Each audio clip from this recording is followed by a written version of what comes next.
Hey makers, it's Mel. Today on Maker's Moments, I'm going to show you how to use eco glitters in your soaps and candles. Eco glitter is amazing because it has this fun statement or celebratory effect and is completely plastic free. When used in soaps, it even adds a subtle hint of exfoliation. When using eco glitter in candles, we recommend using chunky glitters for a more statement look, or you can use the fine eco glitters to add a light pastel colorant effect throughout. One of the easiest ways to use it is to sprinkle it on top.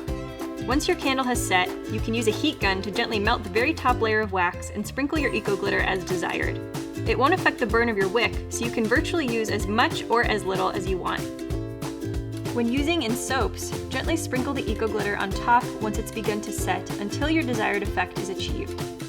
You can mix and match glitter colors and textures and play with combinations of botanicals. Have fun and let your imagination run wild. Now that you know how to use eco glitters in soaps and candles, we can't wait to see what you create. Thanks for watching, and be sure to subscribe to our channel to stay in the know on all the latest makers tips and tricks. Happy making!